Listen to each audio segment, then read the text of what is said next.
crime in Christianity, and I'll be going to Matthew 5 again. If you'll remember, I went to Matthew 5 when I talked about the Christian persecution complex. So, anyway, this time we'll be reading from verse 21 to verse 28. And so I'll go ahead with that. You have heard that it was said to the people long ago, you shall not murder, and anyone who murders will be subject to judgment. But I tell you that anyone who is angry with a brother or sister will be subject to judgment. Again, anyone who says to a brother or sister, Raka, is answerable to the court, and anyone who says, you fool, will be in danger of the fire of hell. Alright, actually, this is the NIV. Basically, what it's saying is, if you hate your brother or sister, you've committed murder in your heart. This is thought crime. And Christianity as a whole, I cannot say is a cult, because there's just too many nuances to the different branches of Christianity that you cannot call Christianity as a whole a cult. There are definitely cults in Christianity, but thought crime is one of the things.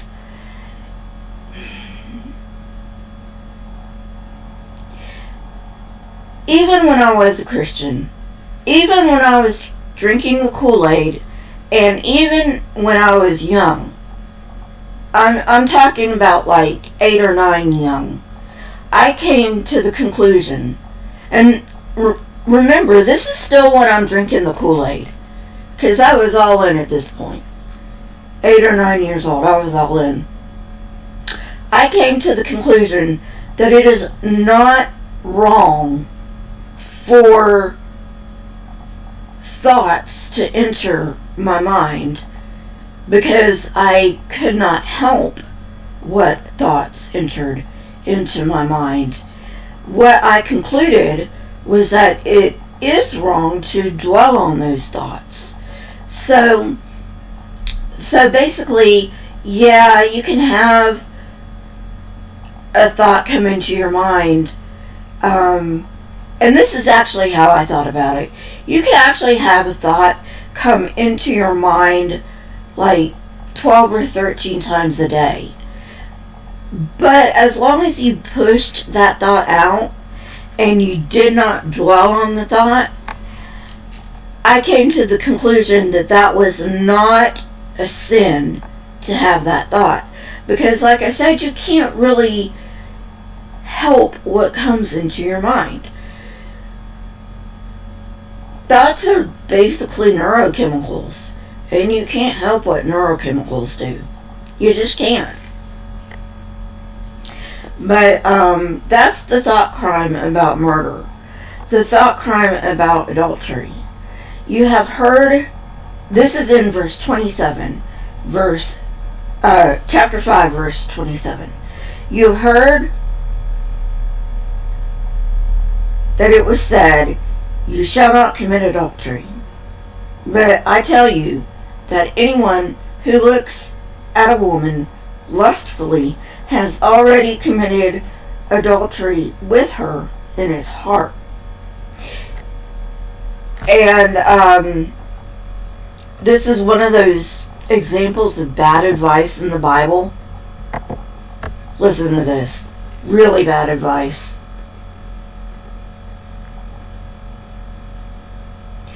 If your right eye causes you to stumble, gouge it out and throw it away. It is better for you to lose one part of your body than for your whole body to be thrown into hell. And if your right hand causes you to stumble, cut it off and throw it away. It is better for you to lose one part of your body than for your whole body to go into hell. Very, very, very bad advice. Because first of all, Jesus was a Jew. Now that's important to remember, because the Jews do not believe in hellfire and brimstone. That doesn't come until later. That doesn't come until like the writings of Paul. But the Jews do not believe in hellfire and brimstone. They believe in a place called Sheol. And Sheol is just the grave. That's what it means. It's just a grave. You have no consciousness whatsoever. When you die, you die. That is Orthodox Judaism at its core. So, my question is, we don't even know if there's an afterlife. And from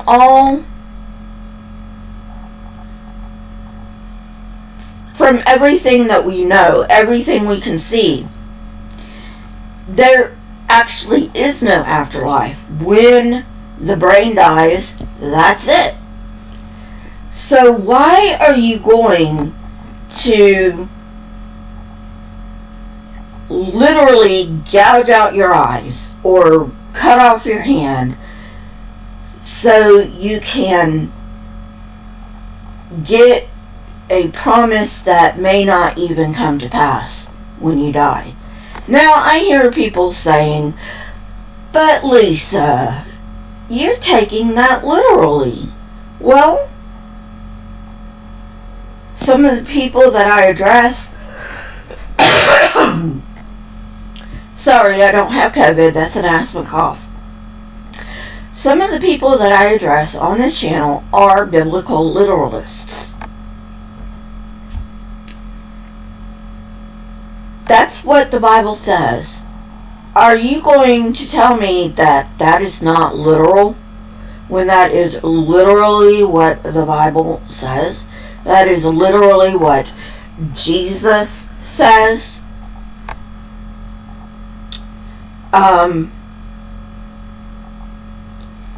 So you've got, not only do you have bad advice in the Old Testament, where you've got rules about slaves, you know, evidently God didn't care if the Israelites had slaves. He just cared if the Israelites were slaves, you know. And of course the big thing about the Exodus in Egypt never happened and blah blah blah. But anyway, the point is that if you're going to be a biblical literalist, be a biblical literalist. Don't go back and forth. It makes you look dishonest if you interpret this passage as literal and this passage as figurative. It makes you look dishonest. Either interpret the Bible literally or interpret the Bible figuratively. That's it. That is all you have to do. Okay? Now, do not cut off your hand. Do not gouge out your eyes. Don't do that. You know, not only are you harming yourself, you're probably going to be thrown in the loony bin for a while. Because you are literally self-harming. And you can literally be thrown in the loony bin for self-harming. So don't do that, you know? But don't take... if you're not going to take one part of the Bible literally Why are you going to take another part of the Bible literally? And about thought crime, which this is really about, like I said earlier, you can't help what comes into your mind. That's neurochemicals. Literally neurochemicals. And when you're asleep, if you have a wet dream, you certainly can't help that. But Jesus is literally wanting, he said it. He said it. He literally says that there are thought crimes. Hi. Neither. Augie Muskie, is that how you pronounce your name? Neither, actually. It's, it comes from Jewish, numerology, and I'll get into Jewish numerology a little bit later, but that's actually where the 144,000 come from. Actually, if you look at the numbers in the Bible, when you have numbers that repeat, like 12 or 3 or 7, that is all numerology. That is all Jewish numerology. And I will get there. I just haven't gotten there yet. I got a bunch of stuff I want to do. And, you know, so the 144,000, I am not a believer in the Bible. So my answer is neither. But my point is, if you do want to argue for the Bible, you need to pick a side, literal or figurative. You can't have literal here and figurative there. That's my point. Do you understand what I'm saying? Now, if you look at the Jehovah's Witnesses are going to say the 144,000 are literal. However, they're saying the 144,000 is spiritual Israel. But if you look at the book of Revelation says outright that the 144,000 are going to come from literal Israel. Not spiritual Israel, but literal Israel. So they have this they always have this cognitive dissonance going on. But especially with the 144,000, you know, I have a series on my channel about the Jehovah's Witnesses. To tell you the honest truth, I don't know where they come up with much of their stuff. They say it's from the Bible, but it's not. So, you know, I mean, I don't know. But the questions? So,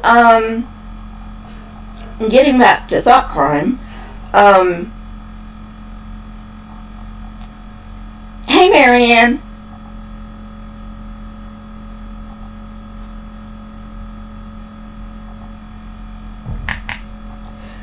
This is true, Augie Muskie. But they do that a lot. They do that a lot. And, you know, Marianne used to be, so you can ask her. She knows more about the 144,000.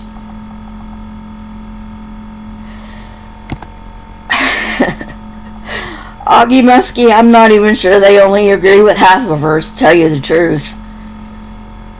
So anyway, I just wanted to come on and talk a little bit about thought crime and, you know, how thought crime really isn't a thing because you can't help what comes into your mind.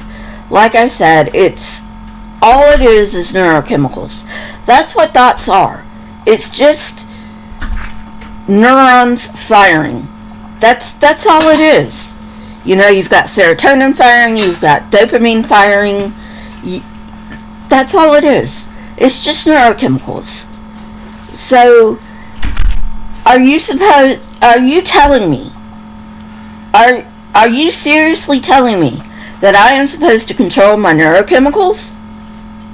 Get out of here. Go away. So anyway, my dad's back, so I gotta go. But thanks for stopping by, and I'll see you later. Augie Muskie, if you haven't already, please subscribe to my channel. I think you'll like what I've got. And Marianne, I'll